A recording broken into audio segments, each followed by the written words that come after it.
cabinet. This Women's History Month, we remain committed to continuing this important work in service of advancing the full participation of women, a foundational tenet of our democracy. And I wanted to lift up some really good news that all of you saw this morning, and you also heard from the President as well speak to this, which is the lowering health costs for American people that we heard today. As you know, for far too long, American families have been crushed by drug costs many times higher than the cost to make them, and what people in other countries are charged for that same prescription. Insulin costs less than $10 to make, but Americans are sometimes forced to pay over $300 for it as well. As the President said this morning, it's flat wrong. That's why the President fought tooth and nail to pass the Inflation Reduction Act, which caps the price of insulin for Americans on Medicare. This was a critical action to lower health care costs for American people, but the President has been clear that the insulin cap should apply to all Americans, and that was something that we saw Congressional Republicans blocked at that time. In his State of the Union address, he also called on pharma companies to continue this progress and bring prices down for everyone on their own. Today, Eli Lilly, the largest manufacturer of insulin in the United States, heeded that call and announced that they are lowering their prices, capping what patients pay out of pocket for drug makers' insulin products at $35. This is great news and important progress toward lowering costs for all Americans. Unfortunately, Congressional Republicans are among the few left that believe insulin costs should be sky high. In fact, they are fighting to repeal the Inflation Reduction Act, which would increase healthcare costs for American people and increase the deficit as well. And finally, last night, House Republicans voted to overturn the Department of Labor's rule that investors make their own investment decisions free of government interference. The Senate will vote on the measure today. Republicans talk about their love of free markets, small government, and letting the private sector do its work. The Republican bill is opposite of that. It forces MAGA Republicans' ideology down the throats of private sector and handcuffing investors as well. The bill would bar fiduciaries from considering significant risk like extreme climate threats and poor corporate governance when they make investment decisions.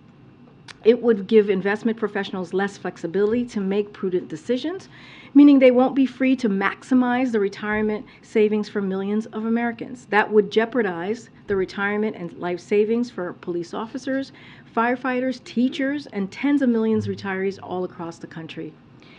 This is unacceptable to the President, and that is why he will veto this bill if it does come to his desk. President Biden is focused on protecting workers' hard-earned life savings and pensions, and that is what he's going to continue to do. You've heard him say that many times. And with that, Amr, you want to kick us off? Yeah, thank you. So Chicago had their first round of their mayoral elections yesterday, and it's the latest big American city where frustrations about crime was a central issue of the cycle. Does President Biden, does he feel that this administration and I guess Washington writ large is putting enough attention on dealing with the issue of crime, particularly in areas, big urban areas like Chicago? So let me just first speak to the mayor's race. Look, the President is committed to working with whomever the people in Chicago or the people on the ground, whichever, if it's a city or a state, whomever they choose to represent them. So that is the case and will continue to be the case. And so I'm going to withhold commenting on any specific race, but I know you're asking about crime specifically. Look, the President put forth, as you know, a comprehensive Safer Communities plan, and he put that forth after inheriting a rise of crime. That is something that he has been focused on since the beginning of his administration. Let's not forget, in that plan, he calls for more than 100,000 police officers to go into the community, to work with communities and make sure that communities feel safe, families feel safe, and that's what the President has put forward.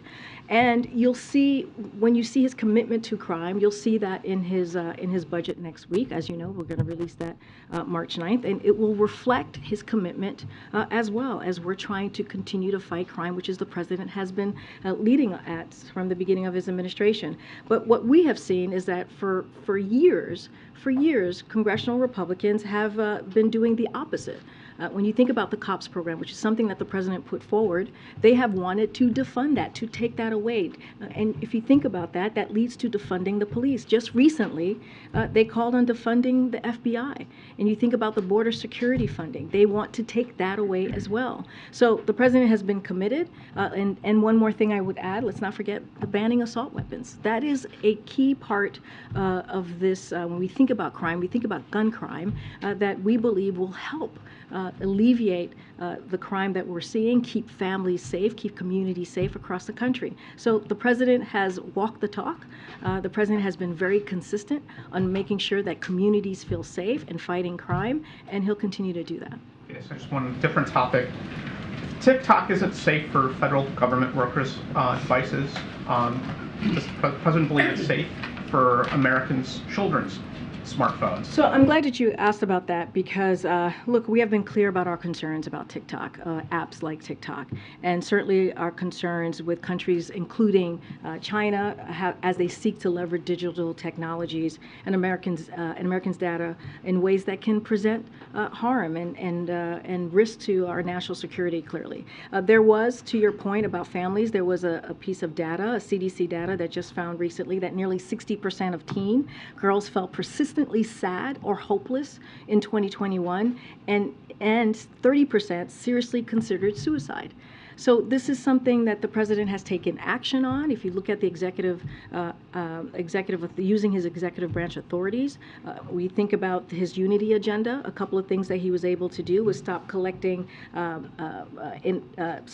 personal data on kids and teenagers online, ban targeted advertising to children, and impose stricter limits on the personal data companies collect on all of us. And so this is what the president calls on for Congress to pass in a bipartisan way, privacy legislation to hold by big tech accountable. And so the president's going to continue to take actions, but we see that in the data how this has affected young people, especially during this pandemic in the last couple of years.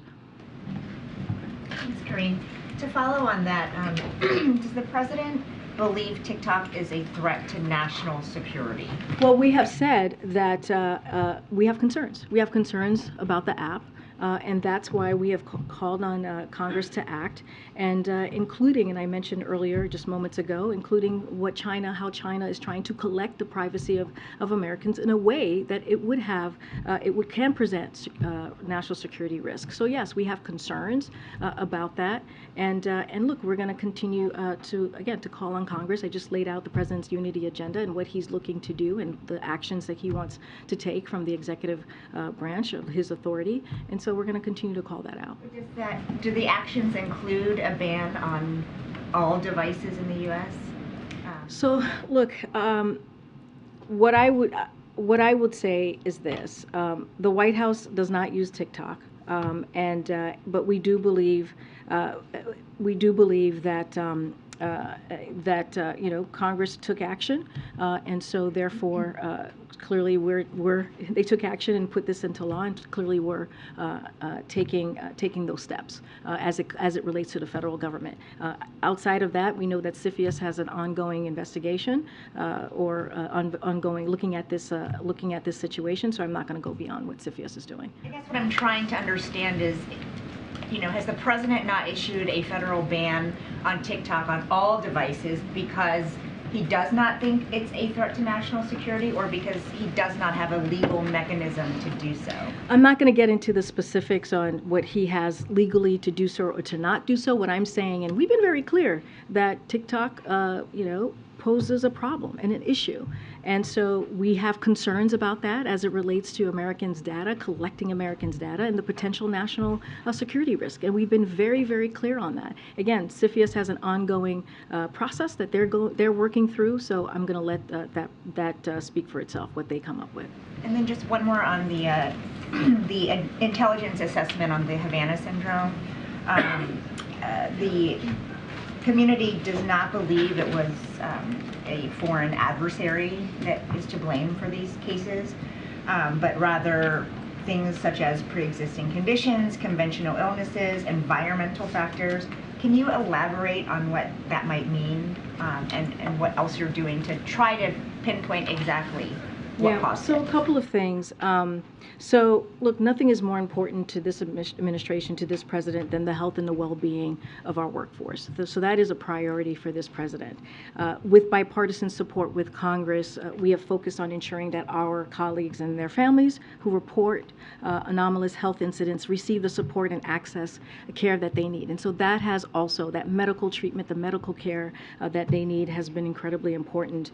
So we also asked the U.S. intelligence company to surge resources to help advance our understanding of the AHI reports to date and examine all possible explanations. We have committed to be transparent with the workforce because we believe that's what they deserve, and with the American people as well. But what the IC has learned, and we would refer you to clearly ODNI as it relates to the assessment and what the specifics of that assessment and the key judgments that the IC released, that's something that we clearly would recommend to them. But it is important to note that what the director of the National Intelligence said and underscored today is that today's IC assessment does not call into action the very real experiences and symptoms. Like, we acknowledge that, and we understand that people are truly went through an ordeal. And so, and that's something that clearly our colleagues and their families had to deal with. So our commitment and the President's commitment to the health and safety of U.S. government personnel remains unwavering, and this is why the departments and agency will continue to provide timely care on the as we look at the medical care, and make sure that that the reports are thorough, support research efforts, and process Havana Act payments as requested. So again, as it relates to any specific questions to their assessment, I would refer you to ODNI, but this doesn't change the commitment that the president has in making sure that these families, our colleagues in the workforce, get the help and assistance that they need, and they're going to continue to work through that. Thank you. And just to follow up on that, is the president satisfied with that report, with that assessment on the Havana syndrome? Look, I'll say this, what's important to the president is that we take this very seriously, as the intelligence community has. And you saw the assessment.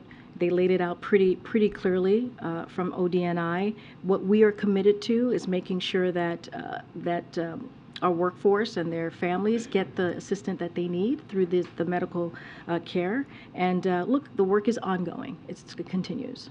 So that extra special financial support that came from the Havana Act that the president signed, the White House still believes that the people who are suffering from these symptoms, even with this assessment now, that those people should still get that extra financial support. Absolutely. That's the position of the Yeah, White House. absolutely. But I do want to send a message to the American people. Look, it is important, again, for the health and wellness of our workforce to be a priority. And that's what you saw from the intelligence community assessment, and even from the assessment, that doesn't alter that. It doesn't alter our commitment, the president's commitment to their health and safety. And so that's what I would say. There is a commitment there to make sure that we make sure that there is a safe workforce for folks who are working for the U.S. government and who are clearly employees. If I can, just on one topic that you had brought up, the Eli Lilly news. Did the president make a personal appeal directly to any company executives ahead of this announcement to lower the cost of insulin? So I'll say this. I mean, the president has the biggest bully pulpit, Beyond right? her. Well, I mean, I think that's pretty important, right? I think when people ask what is the president doing, using the bully pulpit as he did at the State of the Union and calling out or laying out how we can help the American people is critical. It's important here. And we saw that, right? We saw that he spoke to insulin and how costs need to go down. And here we see Eli Lilly taking action. And so, look, this is something that he's going to do. Using the bully pulpit as the president of the United States is incredibly powerful political tool. And the president uses that in a very important way, not just to talk to the American people and lay out his platform, lay out how he's working every day to make sure, in this case, lowering costs for Americans, whether it's healthcare, whether it's energy, and making sure that we continue to deliver. But it's also speaking directly to companies out there like Eli Lilly and saying, hey, you all need to change how you move forward, especially on something like insulin that affects so many families across the country. One-on-one conversations. I don't have I don't have any conversations to preview, but I think it is important to really speak to the importance of the bully pulpit and the way that the president uses that in a way that's effective and in a way that communicates what the American people need. Thanks, Karine. China is going through its party Congress process right now, and they're expected to implement the biggest government reshuffle in a decade over there. What will U.S. engagement with the Chinese look like once this process is over? So the approach that we have to China hasn't changed, right? You've heard us say we seek competition, not conflict. You've heard us say that it needs to be practical. That's the way we approach it, calm and resolute, and that is not going to change. And the president will always do what is required to defend our interests, the American people's interests. Still believes it is important to keep the lines of communication open. As you all know, Secretary Blinken very recently, when he was in Munich, had a meeting, a conversation with Wang Yi, his counterpart in China. And so again, keeping those lines of communications open. So as you mentioned, they're going through their annual parliament to put in place its government representative. We maintain working level lines of communication as they go through this process. And after that's done, as we have said, we are prepared to have high-level engagement with China from the president on down. I don't have anything to preview. I know many of you have asked me about if there's a conversation with the president and President Xi. I don't have anything to read out for you at this time. He is expected to further tighten his grip on China after this process is over. How is the administration viewing that? How is the administration planning to engage with him? Look, I'm not going to get into how the process of their annual parliament. I'm going to let them, that's something political. We don't really respond to that. They're going to go through their process. Once that is over, we're going to continue having an open channel conversation. As I mentioned, Secretary Blinken had a conversation with his counterpart, Wang Li, very recently in Munich when they all gathered there for the summit. And so we're going to continue to have those lines of communication. Look, as I said just moments ago, it's going to be resolute, it's going to be practical, and it's going to be calm. And we have been very, very clear. Nothing will change on our approach with handling, with dealing and our relationship with China in this past 2 years. And I have one on another topic. The Ron DeSantis op-ed in the Journal yesterday, where he talked about signing a law that ended Disney's self-governing status in Florida.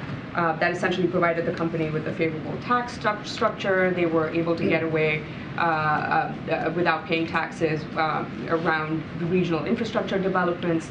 How does the White House, that has been cracking down on corporate tax evasion, view this move by DeSantis? I mean, is there any line of thinking that perhaps supports what has just happened in Florida with Disney? So I'm going to be very frank with you, Nandita. I have not read the op-ed, and I don't plan to. Look, the president has been very clear here. He's going to deliver for the American people. I talked about lowering costs. We just talked about Eli Lilly and their great announcement of capping $35 for insulin, which is going to be so important to families across the country. I was just asked about crime and the work that the president has done over the last 2 years to fight crime in communities, something that he inherited when you think about the rise of crime in the last couple of years. And so we're not going to play political games. That's not something that we do here. We're going to continue to stay very focused, laser focused on delivering for the American people, and I'm not going to read that op-ed. Go ahead. Thanks, Karine. There's a bipartisan rail safety bill that was introduced or proposed today in the Senate. Senate Majority Leader Chuck Schumer endorsed the broad outlines of the proposal. Has the White House seen it? It's the White House supported in the wake of the East Palestine disaster. We're glad to see bipartisan support. This is something that that Secretary Pete has been calling for, and this is clearly to bring forth several rail safety measures, which is incredibly important. The bill would increase the maximum fines for safety violations. It would strengthen rules governing trains carrying hazardous materials. It will accelerate the timeline for phasing in safer tank cars and establish a permanent requirement for two-person train cars. So this is a good first step, and we welcome it. We encourage Republicans and Democrats to continue to work together to advance these common sense rail safety measures, and it's again, an important first step, and we welcome it. Is there anything just on the executive branch side that you guys are considering or weighing in terms of assistance to East Palestine? So as far, you're talking about more economic assistance. Look, you've heard from Secretary Buttigieg, you've heard from the EPA administrator speak to how we're going to hold Norfolk, Suffolk accountable here to make sure that they pay for the mess that they created on the ground in the community of East Palestine. This is something that we are incredibly focused on and serious about. You've even heard the EPA administrator say that if they don't, they will have to pay this 3 times over. And so, look, we're going to keep them accountable, and that's going to be our focus. And then just one final one. The president nominated Eric Garcetti roughly 600 days ago to be ambassador to India. He's supposed to have a committee approval process next week. Vote, I think, is still kind of up in the air. Does the administration believe that he will be confirmed, and do you feel like this is a make or break moment for a long process? As you know, Phil, Eric Garcetti was voted out in a bipartisan way out of committee, and so clearly he has had bipartisan support, which is very important in this process. And we encourage and look forward to the Senate, moving forward with his nomination on the floor. Okay. It's great. I just wanted to circle back to crime. As soon as next week, Congress could end up overturning a new sentencing law in D.C. that reduces penalties for some violent crimes, among other measures. Is the president prepared to issue a veto if that vote passes and it crosses his desk? So I know we've been asked this question before.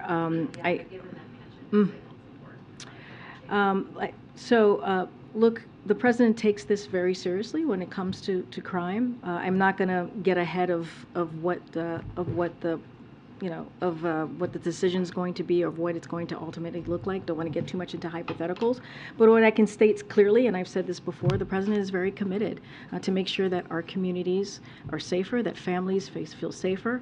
That's why he put forth a plan very early on, making sure that we put more police in communities, that work with communities so that they feel safer. And you'll see that as it relates to funding, you'll see that in his budget next month. I'm not going to get into too much of hypotheticals from here, but the president, I believe, in the last 2 years and throughout his career, has shown his dedication in making sure that we keep communities safe. Okay, and just a second one, since it's March 1st, do you have any information about the president's planned trip to Ottawa this month? It's been reported that he's going to be visiting. I don't have anything to share. Nothing to preview at this time. Okay. I wanted to ask you about the student loan arguments that were before the Supreme Court yesterday, and many justices seem to take issue with the program. And I wonder if the administration has a message to those who have had loans already forgiven and are kind of in limbo right now. And given the skepticism from a lot of the justices, are there any plans from the administration in the event that you don't have the authority, or the authority is struck down? So a couple of things. The plan that we put forward in August is the plan that we have, right? Which is also a plan that you heard the Solicitor General really defend in a very strong and powerful way yesterday, and that's our plan. And we believe in our legal authority to get that done, to get it implemented. And let's not forget, it is a good plan. It is a plan that's going to give American families, middle-class families who truly need it, individuals who truly need it, up to $20,000 in relief, to give that, again, a little bit breathing room for, again, working families and middle-class Americans. You heard, I don't know if you saw this, but Secretary of Education sent out an email to borrowers yesterday and basically saying that we have their back. And I think that's also very important. That's the message that we sent to borrowers who need this opportunity right now as we're coming out of this pandemic, going through this pandemic, a little bit, again, of breathing room. I guess my question is, if that plan is deemed unconstitutional, is there a backup plan? No, I just said that's our plan. This is our focus right now is getting this done. You saw the Solicitor General really give a strong argument yesterday in front of the highest court of the land. There's a reason why we took it to the Supreme Court, because we believe that we have legal authority. And let's not forget who this helps. It helps teachers, it helps firefighters, nurses, police officers. That is who we're talking about, and giving that extra little time, an extra breathing room to make sure that they can either start a family or buy a house. And let's not forget, when that happens, when that occurs, it actually puts money back into the community and helps the economy more broadly. Thank you. Follow up on, is it me or? No, it's okay. Okay, thank you. You got the floor, my friend. A follow up on Mayor Garcetti's nomination. Looks like he doesn't has the bipartisan support, as this week Florida Senator Marco Rubio placed a hold on his nomination along with 6 other senior diplomatic positions, including Rich Verma, Geeta Rao. What do you have to say on that? Is President calling these senators, some of the senators, to get these nominations through the Senate? I mean, it's basically what I just said. We think that Eric Garcetti is qualified to serve this vital role.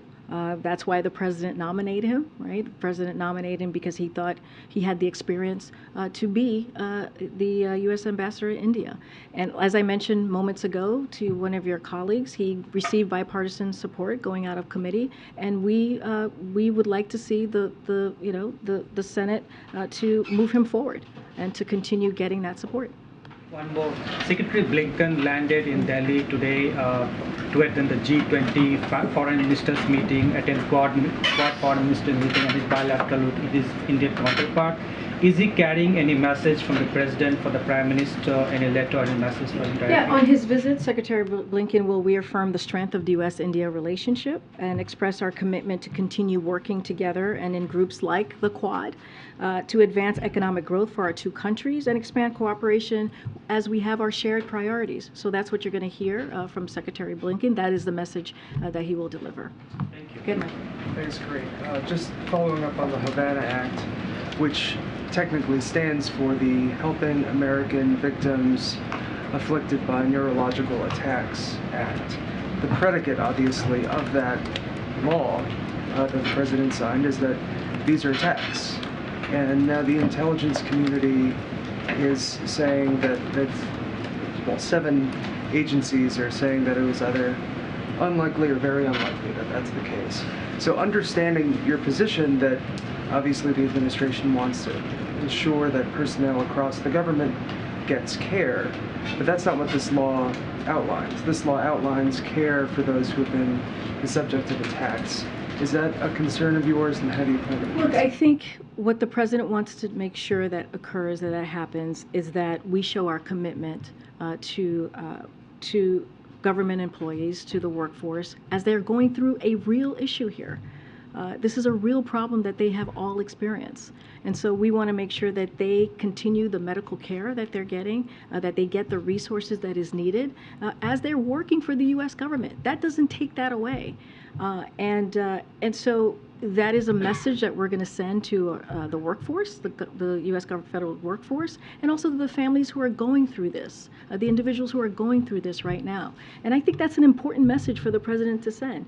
They had a real experience that they all went through, that they reported, that clearly the intelligence community looked into to see exactly what it was. They have a conclusion. They came up with assessment. I would leave it to them to speak directly to that. But it doesn't take away what they went through. And so the president is committed to that. And I think that's the message that we want to make sure it goes forward. Just quickly following up on that, now that this assessment is in, does the president feel, does the White House feel as if this is a settled matter, or does he have honestly, I would refer you to the ODNI on their specific assessment and where they are and what they concluded. I'm not going to speak to that from here. What I want to reiterate again is that we want to make sure that the workforce, our federal workforce, understand that their health and safety is indeed our priority. Good, Jen. Yeah, on the Federal Reserve search, the search for the vice chair, can you say, is the president looking for a more dovish counterbalance to Jay Powell, which is what some progressives would prefer, or is that not a factor in this search? Look, this is a priority. Making sure that we fill this vacancy is a priority to this president. I'm not going to get into specifics on what the president's process is, but I would tell you that he thinks it's important to get that vacancy filled, and he's going to clearly continue to make that a priority, and we hope to have something to share in the near future. FISA 702 reauthorization. What's the White House's position on reforms to 702 in this round? Would you be open to reforms, or is the White House insisting that the section be reauthorized without any changes? I don't have anything new to share on that particular piece. Okay. If I could go back to the question about the D.C. Council action and the likelihood that the Senate will send the president a bill that forces him to make a decision. Is it fair to say the president is at this moment undecided? Has he not yet decided what he's going to do? I'm just not going to get into hypotheticals from here. What I can say to you is the president's commitment, just more broadly as it relates to crime, as it relates to making sure that Americans and families feel safe, and what he's done in the past 2 years, but also beyond. And so that's what I can speak to at this time. Just not going to get into hypotheticals from here. So let me ask it this way: there are two ways to look at the question. One is to side with the mayor, who said that the council's action went too far and she vetoed it. The other is to side with the members of the council who insisted on enacting it against her objections. Does the president decide where he stands? Does he stand with Mayor Bowser? Does he stand with members of the council? So look, what I can say, so as it relates to D.C., I'll say this, and the president has been very clear about this. We think that we must do more to reduce crime and save lives. And that's why the president has taken those actions. As it relates to more D.C. more broadly, and the president has said this as well, it's a clear example why D.C. deserves statehood, right? And that's something that the president has called for since the campaign. But again, I'm not going to get into particulars, into hypotheticals. The Safer America plan was something that the president has put forward to lay out how he sees making communities safer, how he sees dealing with an increase of crime. That happened, that he inherited, that happened before he walked into office. So I'll just leave it there and won't speak further to any hypotheticals. I'll go to the back, and then I'll come back down. Okay, thanks, Karine. So I want to ask you about the Labor Secretary pick. Julie Su, while she was Labor Secretary of California, during COVID, the state lost between $20 billion and $32 billion in unemployment insurance to fraudsters. Meanwhile, 5 million people had benefits delayed and 1 million people had them wrongfully canceled. Is the president concerned that this will impact her getting confirmed? So a couple of things, because we got to put this all in context of what was happening at the time. It was a historic crush of unemployment claims at the onset of the pandemic. That's what we were seeing. The design of the initial pandemic unemployment systems in years of national investments in UI modernization led to challenges, right, including fraud attacks, as you were just stating, across the nation in red and blue states alike. That was happening across the country during the very early stages of the pandemic. But under her leadership, under Julie's leadership, California took important steps to process a number of claims. We're talking about 1 in 5, which is in the entire nation. That's what California was dealing with, to ensure that working people who were out of work, and this was not their fault, could continue to pay their rent, could continue to put food on the table, continue to keep the lights on. So look, she believes in safety nets and need to be strengthened. That is something that she indeed believes in. And I'll add this as well. When the president took office, he prioritized combating potential frauds of relief funds, just as he did aggressively and successfully as the vice president. So this is an issue that's important to her, strengthening those safety nets, and also an issue that's important to the president that he's actually taken action on. So does he think she can be confirmed? Oh, absolutely, yes. She thinks that the Senate should confirm her, and she is the right person for the job and has the experience to do the job. And let's not forget, she has spent the last 2 years working hand in hand, with Secretary Walsh. You talked about TikTok earlier. I'm just curious now, why did the administration then wait so long to ban TikTok in all federal employees? 29 states have already done it, and the president, his first month in office, canceled an investigation by the Commerce Department into TikTok. So why did they wait so long? So I'm not going to speak to any investigation. Look, the process is happening now. That's what we're seeing. What I can say is that the president has been very clear about his concerns with apps like TikTok, and I just laid out the CDC reporting and how it's affecting our children, and the importance of making sure that we deal with this in a real way, which is why he put forth his unity agenda and laying out ways that we can deal with an issue that is affecting the emotional growth and also of our children. And so, look, the unity agenda kind of lays out how the president wants to move forward. I'm not going to go beyond that. Yeah. What follows on the ESG mega rule? You framed, the White House has framed this as kind of MAGA Republicans imposing their views on the free market. The fact that 2 Democratic senators say they're going to vote for this bill, does that undermine that argument? No, not at all, because this is something that Republicans have pushed forward. This is their agenda, which is kind of in line in how they want to move forward with a very extreme ideology, the MAGA Republican ideology, and what they're doing again is they're really pushing down the throats of private sector. That's what we're seeing. This is what this piece of legislation is.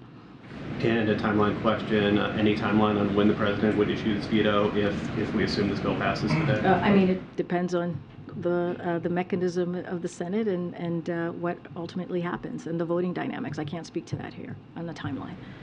Okay. Thank you, Karine.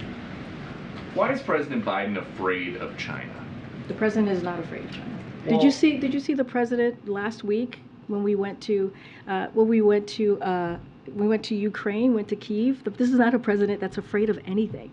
It was a historic trip that many of you said was brave. So clearly, this is a president that's not afraid to go to a war zone.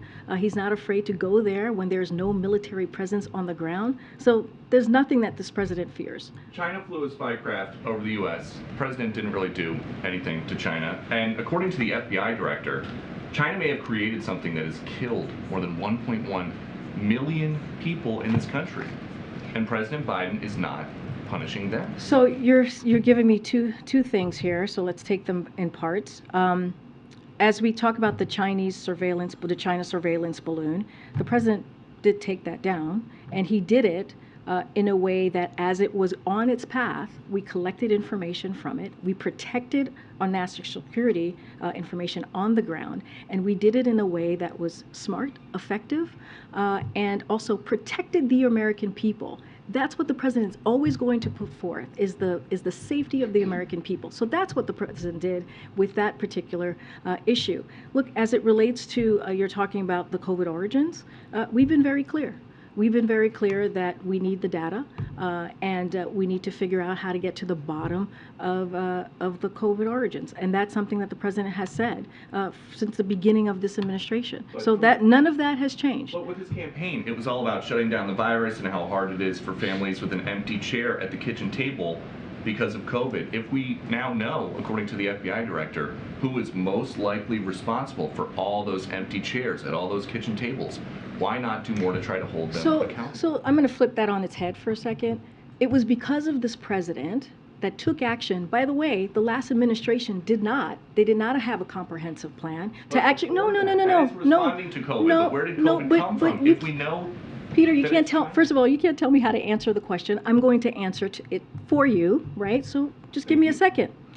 So because he took those actions, he actually helped to save lives. Because he took action to make sure that people got shots in arms and put a comprehensive plan in front of the American people and put in the work, we actually were able to get to a place where COVID is not gone, but we now are in a place, we're in a different place in the pandemic, and that's because of the president. And that's because of his leadership. So let's be very real about what the president has done over the last 2 years to take on COVID, to make sure that the economy is growing again, to make sure that we're really working for the American people. So that's number one. I want to be very, very clear on that. Now, to your question about COVID origins, as we know, we have seen many different conclusions, right, from the intelligence community. Some of them have made some conclusion on one side, some of them have made conclusions on the other side, some of them say they don't have enough information. So I want to be also very careful there as well. And it was because of this president, very early on, the first several months of his administration, he went to the intelligence community and said, we need to figure out how to get to the bottom of this. We need to figure out how this all occurred, because who knows, we have to try and prevent any future pandemic. So that is the work that this president did. And it included clearly the Department of Energy that has national labs. And so now they're continuing to double down and try to get to the bottom of this. Our relationship with China has not changed. It is very different, very clear, very different than how we've seen it in the last administration. All right, I'm going to continue. Go ahead, Peter, and I'll come to that. Just a separate thought on China, if I can quickly. The administration's constantly described the relationship between the U.S. and China as one of strategic competition, a point that the president made himself a couple of weeks ago when he spoke about this issue. The Congressman Mike Gallagher, who is the Republican chair of the House Select Committee on China yesterday, referred to this relationship as an existential struggle. Does the White House agree with that characterization, and is the White House understating the threat from China right now? So under this president, we are more prepared to outcompete China, protect our national security, and advance a free and open Indo-Pacific than ever before. That's under this president. And that's because of the work that he's done in the last 2 years, and also the experience. This is an experienced president, as you know. He spent more than 30 years in the Senate. He spent 8 years as vice president. And so he understands how to deal with foreign policy relationships, foreign leaders. And so that's how we see our relationship with China moving forward. Many of our efforts we have been pursuing are bipartisan.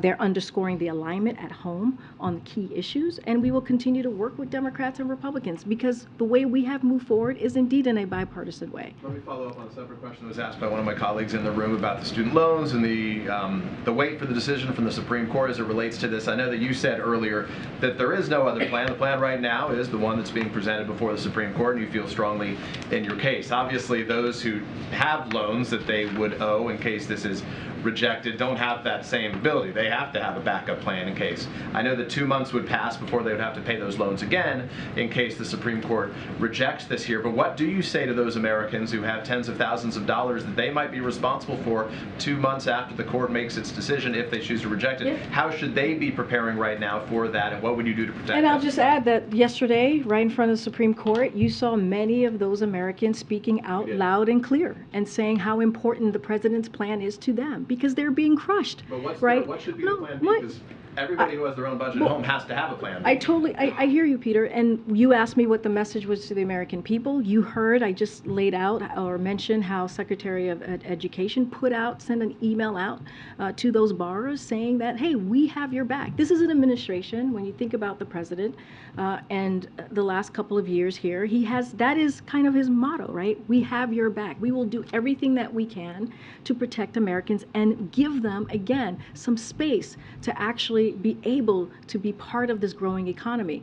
And so, look, we do not have another plan. This is our plan. This is it. We believe that we have the legal authority. That's why we took it to the highest court of the land, the Supreme Court, and we're going to continue to fight. And you saw the Solicitor General do a fantastic job in putting forth a strong argument defending the president's plan. Just to be clear, though, so you don't have another plan, which is to say for those and you have those individuals' backs, which is to say if this is rejected, though, there isn't anything in the works right now by this administration. What I'm saying to you, Peter, what I'm saying to you, Peter, is this is our plan. It is a good plan, because how it helps Americans across the country, especially working Americans, middle-class Americans. So this is our plan. And you heard it. You heard it. The reason I mentioned the folks that were in front of the Supreme Court.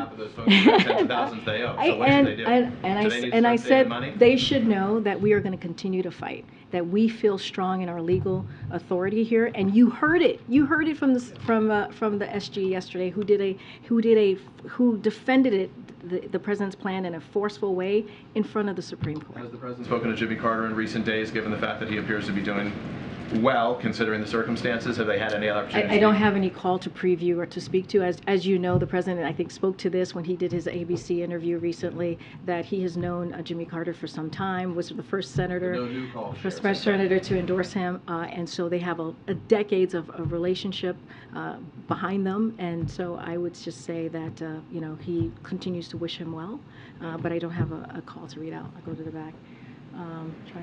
All the way to the back, behind you. Thank you. So shifting gears, the Daily Beast reported yesterday that Republican Congressman James Comer invoked President Biden's son, Beau Biden, over not being prosecuted, saying this U.S. attorney had an opportunity to go after the Bidens years ago. He goes on to say it was Beau Biden, the president's other son, that was involved in some campaign donations from a person that got indicted. So I'm wondering if the White House has a response to Chairman Comer invoking Beau Biden, and whether the president thinks it's potentially, if Mr. President thinks it's potentially appropriate that Mr. Comer investigate his deceased son. No, it's completely inappropriate. And it's ugly, the comments that he made. It says a lot about the chairman, which is not good, by the way. To make the statement that he did is incredibly ugly and inappropriate. And here's what I would say: instead of House Republicans focusing on attacking the president and his family, why don't they actually focus on what the American people put them in office to do, which is to deliver for them, which is to actually work with their colleagues, the Democratic colleagues, the president, to actually put forth pieces of legislation or put forth policies that's going to make a difference in their lives. And you don't have to listen to me. You can look at the results from the midterms that said just that. They want to see Congress working for them. That's what they want to see. They want to make sure that their Medicare is protected. They want to make sure that we're lowering costs. They want to make sure that their family feels protected. They want to make sure that their rights are protected. But that's not what House Republicans are doing. Instead, they want to do political stunts. Thank you. Way in the back. Way in the Thank back. you. Way in the back. Go ahead. Thank you. The Attorney General Merrick Garland was testifying up on the Hill today, and he was asked a lot about fentanyl. I have a few questions for you on that front. He was asked by Senator Graham. Senator Graham said, quote, "Would you agree with me that whatever we are doing as it relates to sentencing guidelines is not working?" And the Attorney General said, "I would agree with that because of the number of deaths that you pointed out."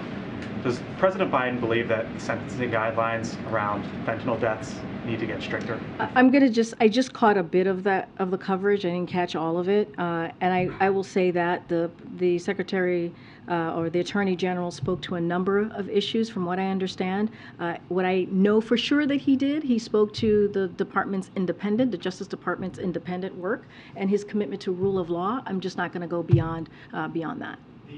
The Attorney General was asked if he opposes making the senior-most cartels being labeled as foreign terrorist organizations, and he said he would not oppose that. Again, I only saw a bit of the coverage. What I can say is what he's committed to. I'm just not going to go into this. A little bit broader for a second. The number of fentanyl deaths in this country has doubled in the last 2 years. The Attorney General described it as an epidemic. Can you describe what the administration has done to curb and to try to tackle this epidemic, as he put it? So this administration, when you think about fentanyl and you think about the work that this president has done, it has been very much focused on making sure that we keep our families safe, making sure that we keep our community safe, and getting fentanyl off the street. And we've done that in record numbers. You've heard me talk about that. You've heard me talk about the work that this president has done on fentanyl more specifically. I was just talking about the plan that he put forth to make sure that we keep communities safe. And that is part of that as well. We have seen record number of fentanyl come off the streets because of the work that the president has done, because of what he is committed in protecting the border security, making sure that he put forth historic funding. There's still more work to be done. We would like to do that work with Republicans. They refuse to work with us. If anything, they want to take away. That border security funding. They want to defund the FBI. But the president is using the tools that are in front of him right now on the executive level to make sure that he does everything that he can without the help of many Republicans in Congress to make sure that we keep community safe, and that's what he's going to continue to do. Go ahead, way in the back, Owen. Okay, thank you, Karine. Two questions for you, please. Thank you. Number one, just recently in California, a very tragic story. Catholic Bishop David O'Connell, Auxiliary Bishop of Los Angeles. He served the area for 45 years, ministering to migrants, the poor, victims of gang violence, known as the Peacemaker. And he was gunned down in his home, murdered, just a few weeks ago. I know the White House is aware of it, but do you have a statement or at least something you want to tell the faithful there in Los Angeles? Absolutely, and I appreciate the question. We do have something that we want to share, which is the President and the First Lady joined Archbishop Gomez, the Archdiocese of Los Angeles, and the entire Catholic community in the mourning of Bishop David O'Connell. We also express our sympathy and prayers for the family and friends of the bishop, who will certainly remember his legacy of service to those on the margins of society. And so, again, we offer up our condolences to the community. Thank you. And secondly, is President Biden aware of this leaked document that recently came out of the Richmond, Virginia field office that compared Catholics, conservative Catholics, to violent extremists? Several attorneys general have written a letter, and they say, quote, anti-Catholic bigotry appears to be festering in the FBI, and the Bureau is treating Catholics as potential terrorists because of their beliefs. Again, they wrote that in reaction to that leaked document. So my question is the President aware of that document, and what would he tell Catholics seeing these headlines who might be worried they're coming after us, the feds, because of our faith? So I have not seen this leaked document. I've not spoken to the president. I haven't seen it, so therefore I haven't spoken to the president about it. So I just don't want to get ahead of that. Would you look at it eventually and get? Yeah. Okay. Happy to. Thank you. Okay. About Labor Department's ESG rule, I have a follow-up question on that. Today, Senator John Tester joined Senator Manchin, and he voices opposition to this ESG retirement rule. I understand the president will veto this bill, but what's your reaction to his statement today, and how does the White House feel about growing opposition to the ESG investment in Congress and in general? Well, I spoke to this at the top of the briefing, and I laid out where the president is on this.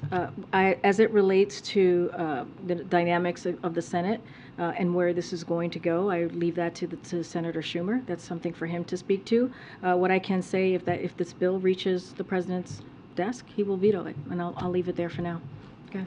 Thanks a lot. I want to ask you about Merrick Garland's testimony today before the Senate Judiciary Committee.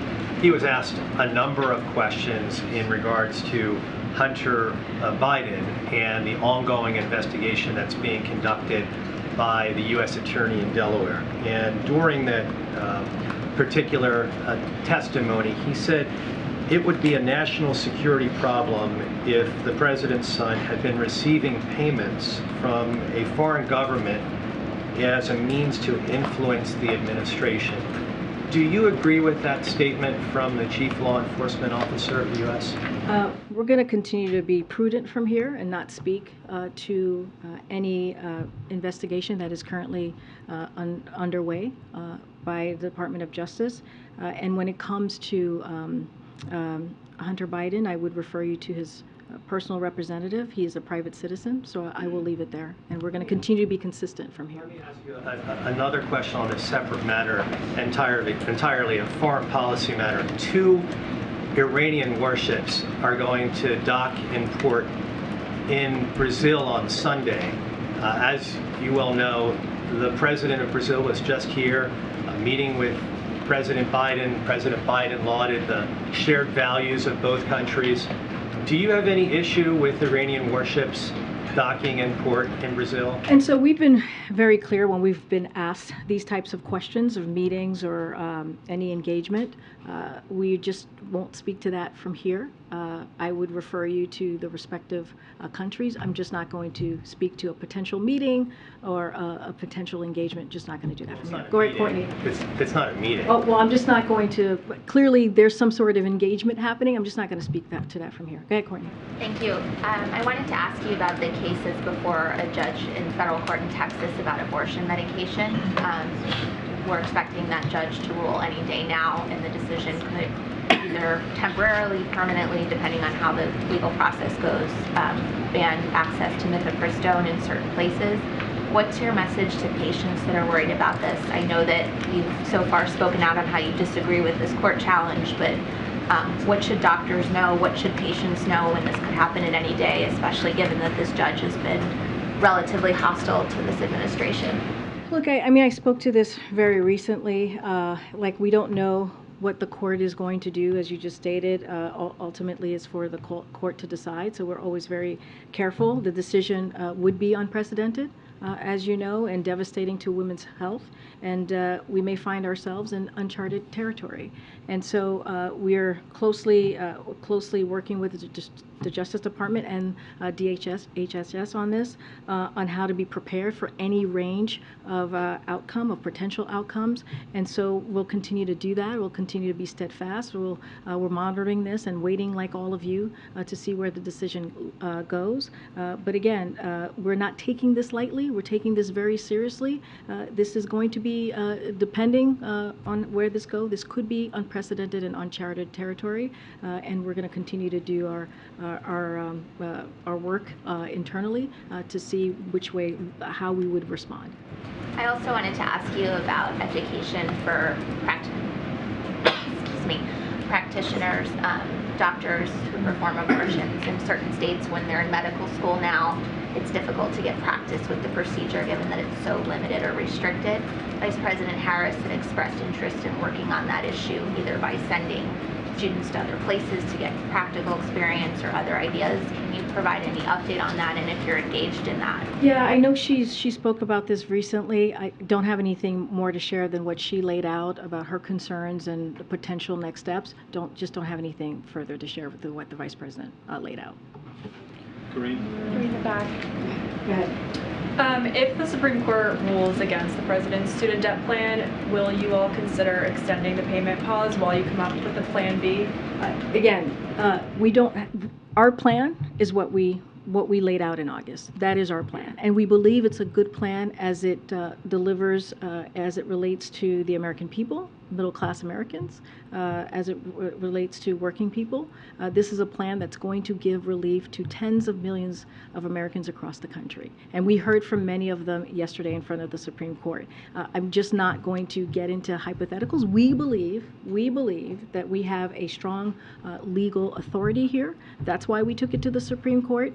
And you heard from the Solicitor General. She made a very strong case for why the president's program is important, and I'm just going to leave it there for now. Just another question on TikTok. You all have had TikTok influencers in the building before. You've briefed them before. Given the focus on the national security concerns, do you still feel like that's an appropriate way to engage with the app? So look, as I've mentioned before, the White House clearly does not use TikTok. But one thing that we do believe in is meeting the American people where they are. And the reality is, many of them, millions of them, are on this app. So we engage with people who are using their own platforms. It's up to them on how they use the content. But we've always said from here, this is something that we have said for a long time, that we're going to try to communicate with the American people and meet them where they are. But we are also have been clear about the concerns that we have with this, with apps like TikTok, and that's not going to stop. Go ahead, you have the last Thanks, question. Karine. We've just learned the TSA officers at a Pennsylvania airport stopped an explosive device from getting onto a plane Monday. Do you have any comment on that? I don't have any comment from here at this time. I would have to talk to our team. More broadly, do you have a message to Americans who are hearing about flight safety incidents, close calls, devices on planes? How can you ensure that the air is safe? Well, Secretary Buttigieg has been on the airwaves this morning, the last couple of months on this, speaking to our commitment to making sure that we keep Americans safe, especially Americans who are clearly flying.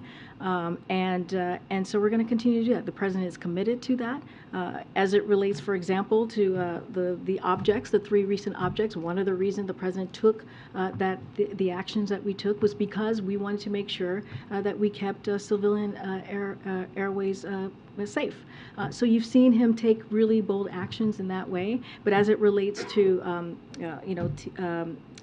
just what we've been seeing the past couple of months and just most recently, look, we're going to do everything that we can to make sure that that Americans feel safe flying. I know there's an FAA investigation on this most recent incident, and so we're going to see where the investigation goes and how we can prevent that. All right, thanks everybody. See you tomorrow. Thank you.